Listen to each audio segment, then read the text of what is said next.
Né? Todo mundo comentou ontem, né? Ministério do Namoro falou e agora?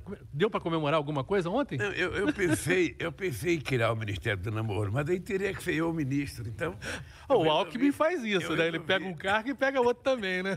Eu resolvi não criar por conta disso. Mas ontem foi um dia importante, eu acho que para quem namora, para quem é casado, eu espero que todo mundo tenha curtido o dia de ontem da melhor forma possível. Mas o dado é isso, show. Veja, nós estamos dia 1º de junho, sabe, 6 meses depois que nós começamos a governar o país. Eu acredito que nós trabalhamos mais do que em qualquer outro momento da nossa história, porque nós encontramos o país destruído, então era preciso reconstruir. E quem sabe, quem já reformou uma casa, quem já reformou uma garagem, quem já reformou um muro, sabe que fazer a reforma e reconstruir é muito mais difícil do que fazer uma coisa nova. Como nós tínhamos uma quantidade enorme de políticas públicas que tinham dado certo, a gente então resolveu recriar essas políticas públicas para, a partir de agora, a partir do dia 2 de julho, lançar um grande programa de obras, um grande programa para o desenvolvimento nacional com obras de infraestrutura em todas as áreas. É isso que vai acontecer no país e por isso eu estou satisfeito, sabe, com o trabalho que nós estamos fazendo. Bom, 37 ministérios e muita coisa sendo feita. Agora eu queria tocar um pouquinho, talvez no que toque mais as pessoas, né? O bolso, né? Esse órgão sensível que todos nós temos, são várias pequenas coisas que ao longo desses meses a gente foi notando, né? O salário mínimo, eu até anotei aqui, porque é muita coisa, gente. Salário mínimo é aumento real, né? A correção da tabela do imposto de renda, que atende 13 milhões de pessoas. O preço dos combustíveis, de gás, de cozinha, em casa, isso faz muita diferença. O Minha Casa Minha Vida é uma coisa também para frente, que também vai tocar no bolso. Antecipação do 13º para os aposentados, enfim, muita gente também. O Nova Bolsa Família, aquele que você falou, né, que era um programa anterior.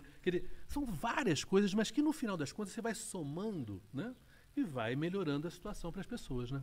Olha, eu sempre disse, desde que eu ganhei em 2003, que governar é como você plantar uma árvore. Ou seja, você plantou uma árvore frutífera, você tem que aguar, tem que ter sol e você tem que esperar os frutos aparecerem. Primeiro aparece uma flor, depois aparece um botão, depois esse fruto vai crescendo, vai ficando bom, vai ficando maduro, a gente come. Ou seja, nós estamos nessa fase de que amadureceu já. Nós já sabemos, sabe, o que fazer daqui para frente. Nós sabemos que nós temos que fazer muito mais do que nós fizemos em qualquer outro mandato que nós tivemos, porque nós precisamos reconstruir o Brasil. Eu chego em estado por aí, cada estado que eu chego, eu pergunto se alguém lembra alguma obra de infraestrutura feita pelo governo passado. Ninguém lembra.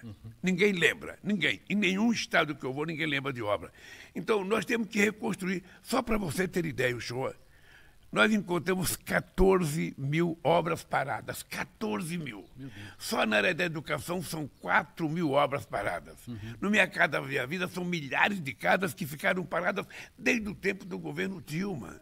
Então, tudo isso é um processo de estudar para saber se a estrutura está boa, para a gente reconstruir essas casas, para a gente refazer a escola de tempo integral, para a gente refazer as creches. É quase 3 mil creches que estavam paralisadas. Então, esse trabalho é extraordinário porque o Ministério é muito bom, as pessoas são muito capazes, as pessoas estão com muita vontade, mas muita vontade mesmo. E eu só acho que o povo brasileiro tem que ter um pouquinho de paciência, porque não vai ter fake news no nosso governo.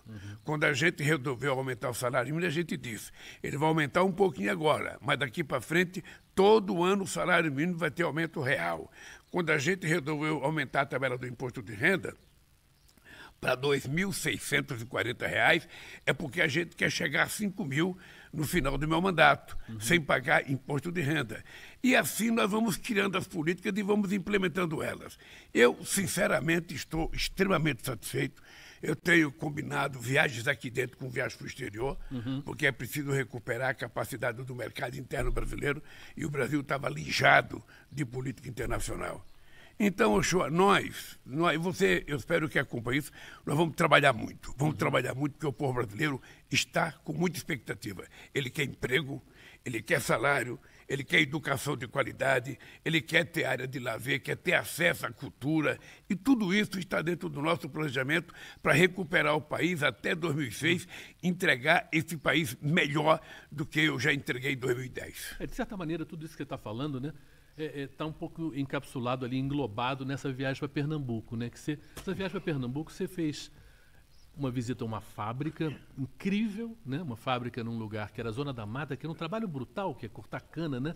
Aquele era um lugar de corte de cana. Corte de cana, eu acho que talvez um dos trabalhos mais difíceis que tem para o ser humano, né? E era 6 meses de trabalho, 6 meses sem trabalho, né? Por causa da safra. E depois teve a farmácia popular, e depois teve a questão do Instituto Federal. Quer dizer, educação, saúde, que são os pilares, as coisas mais básicas, né? E emprego, né? Essa questão, eu acho que foi muito emocionante ver numa fábrica a quantidade de pessoas ali, carteira assinada, uniforme, trabalho de qualidade. Eu acho que essa coisa da volta das indústrias também é uma preocupação muito grande sua, né? Olha, eu não sei se você percebeu que nós fizemos uma redução no preço dos carros populares. Sim. Porque, veja, você tem indústria automobilística produzindo carro, o povo não tem dinheiro, não pode comprar, o povo está endividado. E uma coisa importante, Show, é que nós estamos preocupados em encontrar uma saída para 72 milhões de brasileiros e brasileiras que devem. Devem qualquer coisa e estão com o nome sujo no Serasa. Ou devem porque usaram o cartão de crédito para comprar comida, ou devem porque usaram o cartão de crédito para enfrentar a pandemia. E nós queremos ajudar essa gente. Por isso é que nós estamos criando um programa chamado Desenrola, que nós queremos desenrolar, porque ele não for desenrolado, que vai ficar enrolado somos nós, porque nós prometemos durante a campanha e nós vamos garantir isso para o povo, encontrar um jeito de livrar o nome da pessoa para ela poder voltar à normalidade do consumo. Tá? Então, veja, nós reduzimos um pouco o preço do carro. Você viu, eu estava vendo a notícia hoje que sabe, já né? vai durar um mês, vai acabar o programa.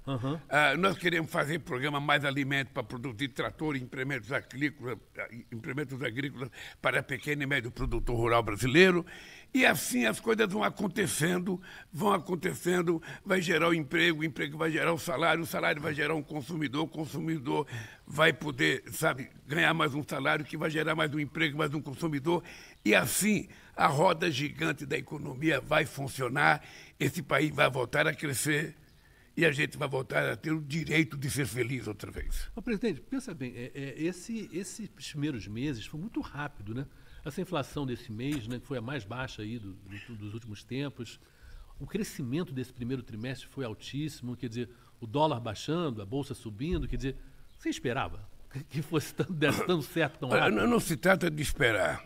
Você está lembrado que durante a campanha eu dizia 3 palavras mágicas: credibilidade, estabilidade e previsibilidade. A credibilidade o governo tem que ter junto à sociedade, ou seja, quando o governo falar uma coisa, o empresariado tem que acreditar, o povo tem que acreditar e ela tem que acontecer.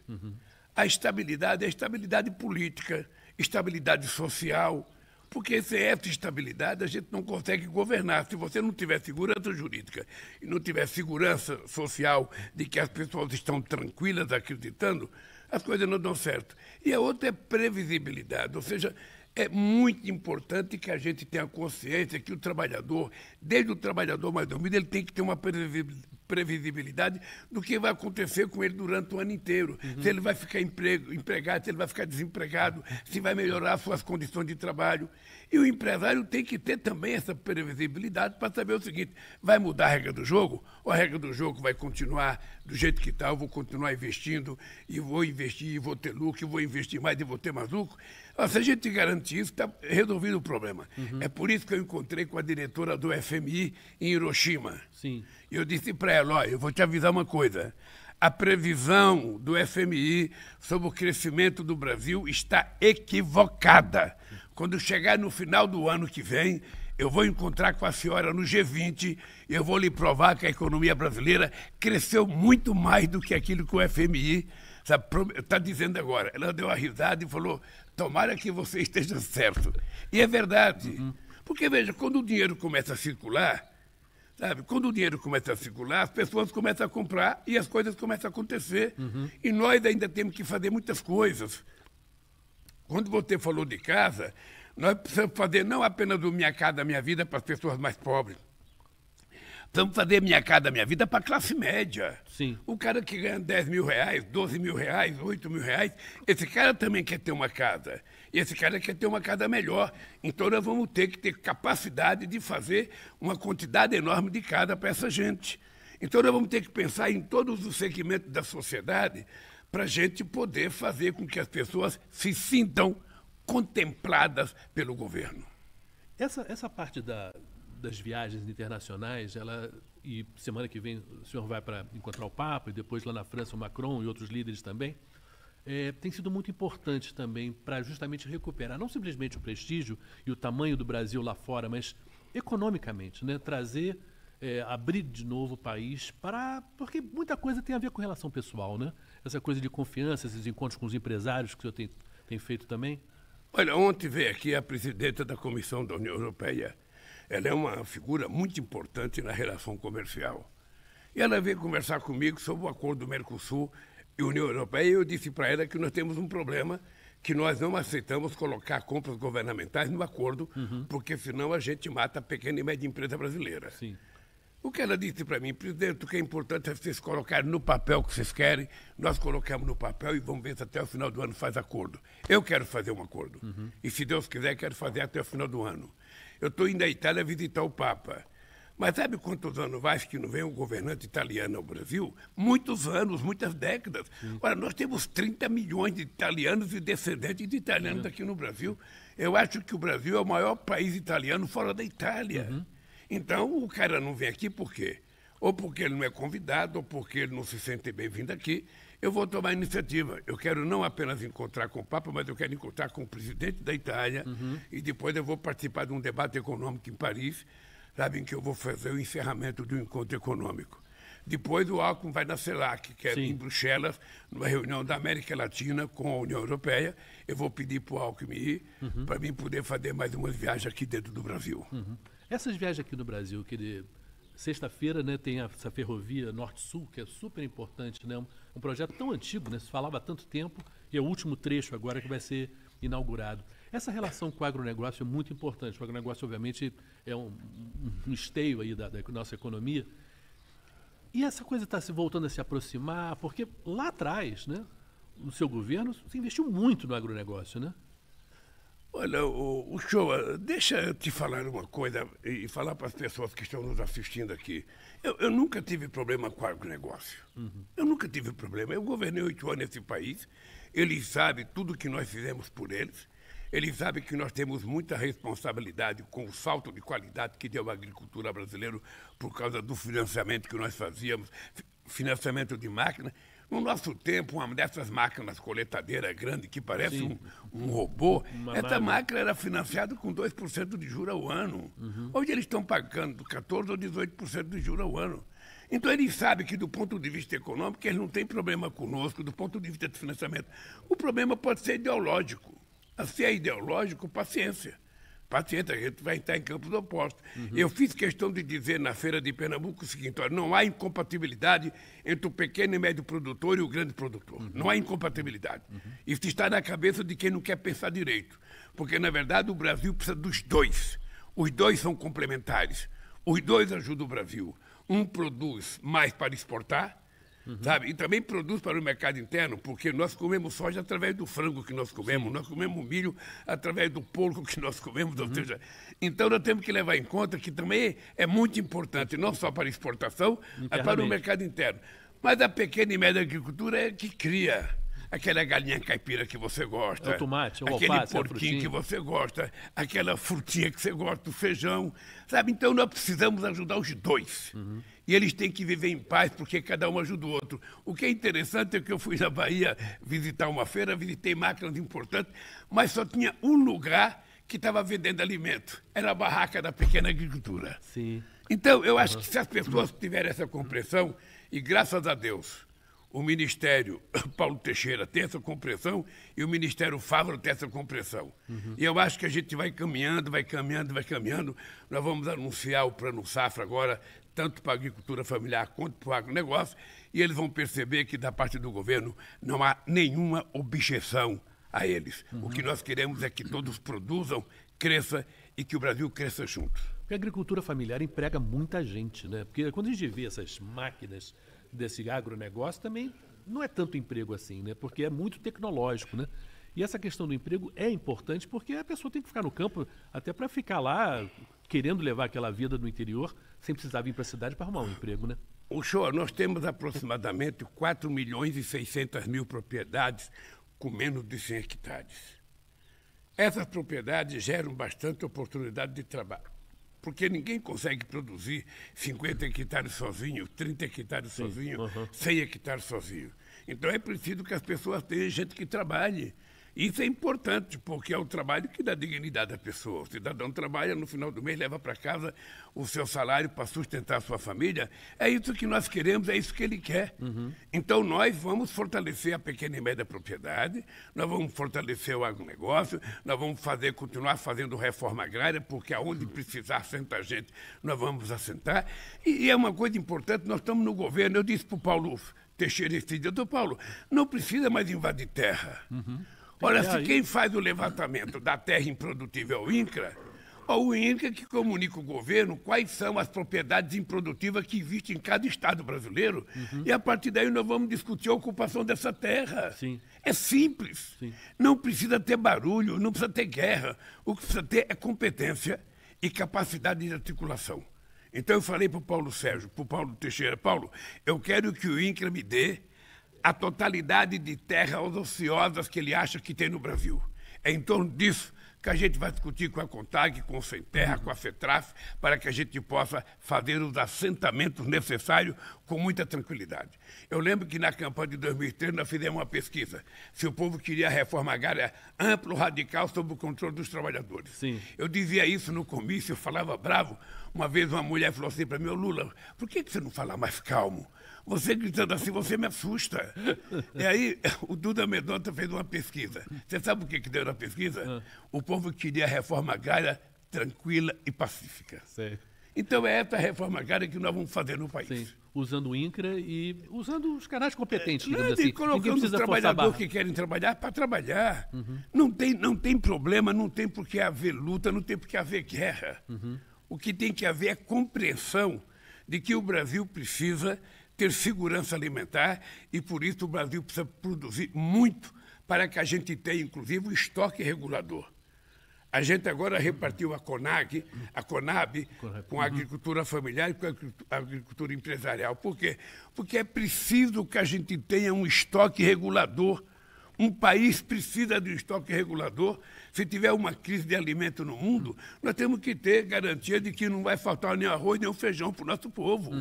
Daí porque a gente tem que incentivar o plantio e ainda para o pequeno nós precisamos criar uma coisa chamada preço mínimo, para que a gente garanta que o cidadão, ao plantar, e quando ele colher, se tiver baixo o preço, ele não perca. Tem a garantia, que ele receba pelo menos o que ele investiu.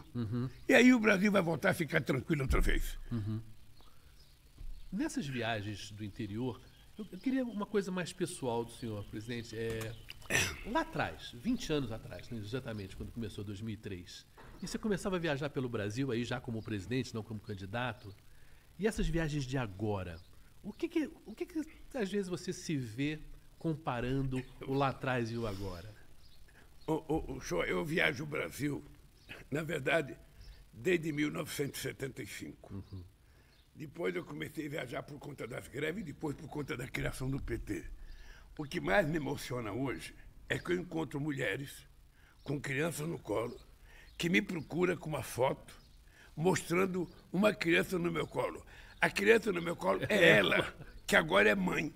E ela pede para me tirar fotografia com o filho ou a filha dela para ela guardar de lembrança. Sim. Então, existe uma história criada nesse país ao longo de tantos e tantos anos, porque não tem ninguém nesse país que viaja o Brasil tanto que eu viajo ou que já viajou o Brasil tanto que eu viajo. Então, isso criou uma história, criou uma coisa que eu fico muito orgulhoso, porque às vezes eu choro, às vezes eu encontro pessoas. Você viu que naquele dia eu falei da caneta quando eu tomei posse? Sim. Falei da caneta que eu ganhei em 89. Pois bem, apareceu o cara da caneta. É mesmo? O cara da caneta ligou para cá para falar, fui eu que dei a caneta e tal. Aí eu fiquei muito emocionado, porque Essas coisas acontecem muito comigo. E eu encontro muita gente agora que ajudou a fundar o PT, que ajudou a fundar a CUT, que fez greve em São Bernardo, que trabalhou na Volkswagen, na Mercedes, que trabalhava em São Paulo. E toda essa gente que eu encontro pela rua me dá um frisson de emoção, porque Sim. eu acho que eu estou ficando um pouco mais experiente, não mais velho, mas mais experiente, e a gente vai ficando com o emocional mais Sim, forte. sim. Mais forte. Eu me emociono com muito mais facilidade. Mas o que é importante é o seguinte, é que está nascendo uma juventude que quer um Brasil melhor do que aquele que eu queria quando eu tinha 18 anos de idade. O mundo evoluiu, as pessoas mudaram, e nós não podemos permitir que as coisas ruins tomem conta da humanidade. Nós precisamos acabar com a fake news. Por isso, eu queria aproveitar o show e fazer um apelo.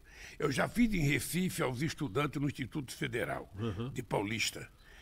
É importante que todas as pessoas que têm idade para se inscrever para o Enem se inscrevam até o dia 16. Porque o Enem estava muito desativado, o Enem estava um pouco desmoralizado. Sim. E nós precisamos recuperar a força do Enem, porque o Enem foi a coisa mais extraordinária. Nós chegamos a ter 16 milhões de pessoas inscritas.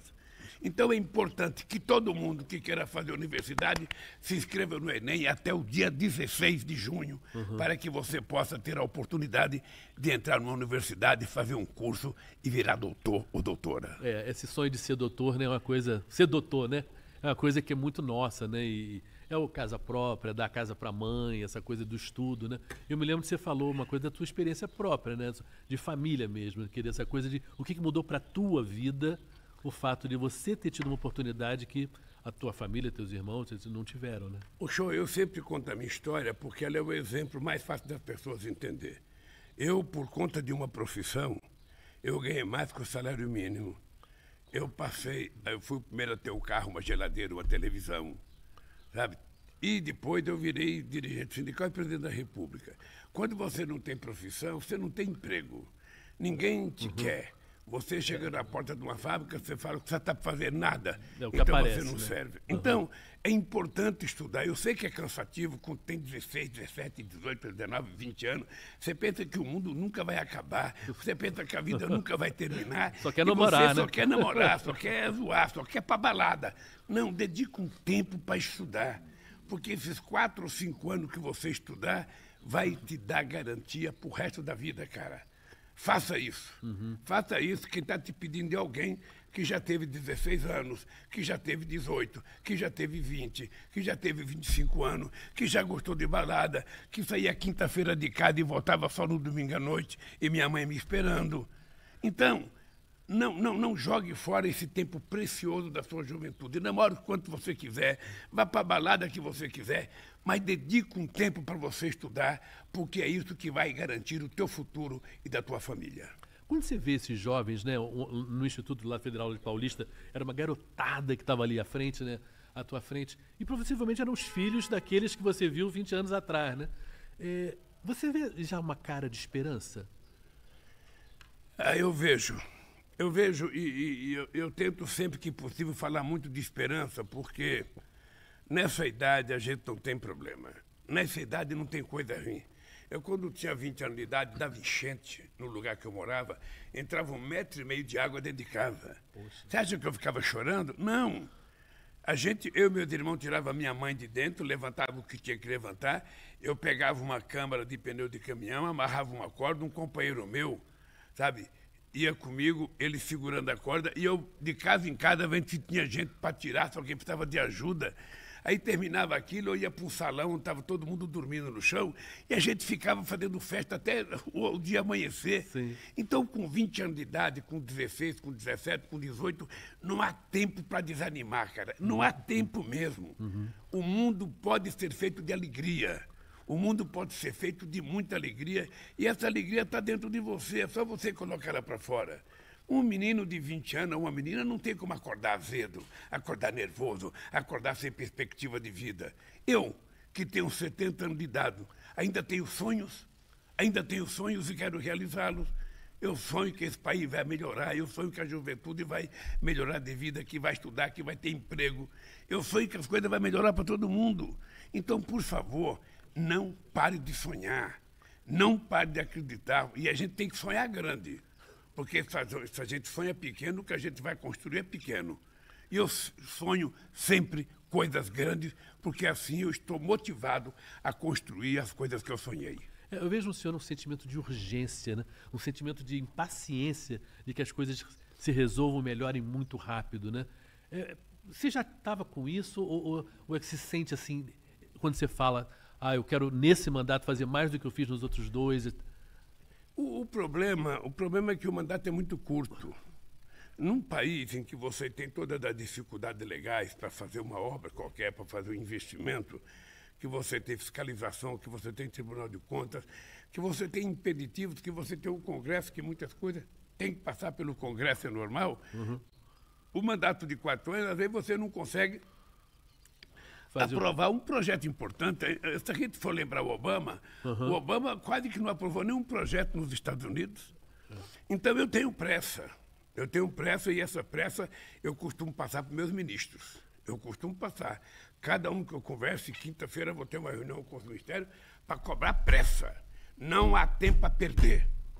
Não há tempo para conversa fiada. Ou seja, nós temos que levantar de manhã trabalhando, parar de trabalhar o mais tarde possível da noite e no dia seguinte levantar cedo outra vez. O povo está precisando ver o Brasil andar de cabeça erguida e nós fomos eleitos para isso. E é isso que eu passo para meus ministros, para minhas ministras. Sabe, nada de ter medo de cara feia, nada de ficar colocando, mas tem dificuldade. A dificuldade existe para a gente vencer. Sabe, quando a gente é oposição, aí você fala, eu acho, eu penso, eu acredito. Mas quando você governa, você não acha, não pensa, não acredita. Você faz ou não faz. E nós temos que fazer. É isso. Maravilha. Simples assim. Nós temos que fazer. O tempo do acha era o tempo da eleição. O tempo da acredita era o tempo da eleição. Sabe? Agora não, agora é fazer. Se tem uma coisa difícil, desenrole e faça. Porque é assim que a gente governa um país. Eu acho que estamos muito bem para terminar, eu acho que essa entrevista com esse final, porque esse final é muito otimista e é muito positivo. Uma coisinha, que é mais leve, né? Vamos terminar. Seleção brasileira, vai jogar aí 2 jogos aí, essa seleção brasileira, pensando aqui a Copa do Mundo, já 24 anos a gente sem ganhar. Guiné e Senegal são os amistosos, sem técnico. Faltava o Ministério da Seleção Brasileira? Eu acho que é triste isso. Eu acho que é triste a gente ter uma seleção que é considerada a melhor seleção do mundo e a gente não ter técnico.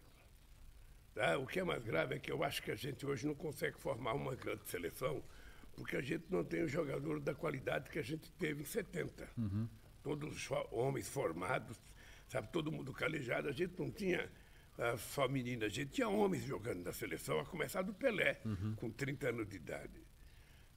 Eu lamento, eu estou mais triste até porque o Corinthians está caindo aos pedaços. Eu assisto o jogo do Corinthians, eu tenho vontade de deitar no sofá e não levantar durante muito tempo de vergonha. O time não está jogando bem, não está jogando bem.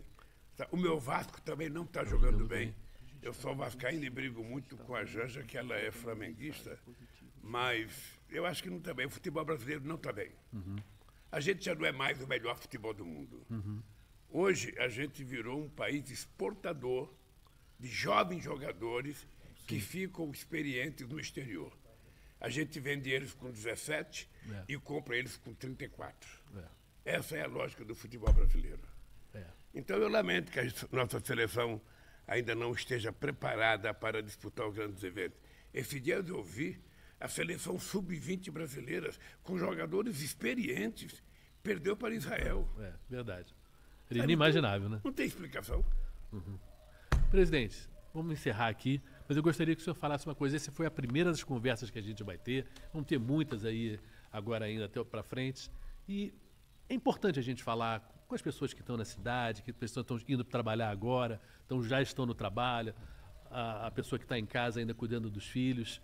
Uma mensagem sobre a importância da gente falar com as pessoas diretamente. Olha, eu gosto de falar. Eu gosto de falar, eu gosto de programa de rádio, eu gosto de programa de televisão. Eu gosto de falar porque quando a gente fala, a gente passa uma mensagem e se a gente passar a mensagem correta, a gente convence a pessoa a fazer uma coisa boa. Eu, você e milhões de pessoas decentes nesse país estamos numa guerra contra fake news. Nós precisamos derrotar o ódio. E nós precisamos valorizar a fraternidade, a solidariedade, valorizar o amor. Então, eu acho que nós estamos numa fase de muito trabalho. Eu, da minha parte, o show, eu quero que você saiba o seguinte, eu toda terça-feira estarei pronto para discutir o assunto que você entender que deve ser discutido. Você é o jornalista, você pensa o assunto e você chega, eu vou checar esse cara. Hoje eu vou ver se esse cara está preparado, vou ver se esse cara sabe das coisas, porque eu acho que o povo vai gostar. O povo vai gostar. A gente pode começar com 10 pessoas vendo a gente, daqui a pouco vai ter 20, daqui a pouco vai ter 30, daqui a pouco vai ter 50, e daqui a pouco a gente está falando para o Brasil inteiro. Tá? É isso, eu estou muito feliz de você estar aqui, muito feliz de trabalhar com uma figura extraordinária como você, não apenas como profissional, mas como homem, sabe, como ser humano. E eu acho que a nossa FECOM, ela acertou muito quando te contratou. Parabéns. Valeu, obrigado, presidente. Eu queria agradecer a todo mundo que está ouvindo a gente. Gente, e como as coisas mudaram, né? Antes tinha que ouvir ao vivo, mas depois você vai encontrar isso também no YouTube, vai poder ouvir mais tarde. As pessoas estão em casa, estão no carro, estão trabalhando, estão ouvindo a gente agora e vão poder ouvir depois também. Foi um prazer realmente estar aqui com o presidente, vai ser um prazer enorme realmente repetir esses encontros toda terça-feira. Um grande abraço para todo mundo, né? E um bom dia para todo mundo. Um abraço, gente, e até a próxima terça-feira, se Deus quiser. Abraço, show. Abração.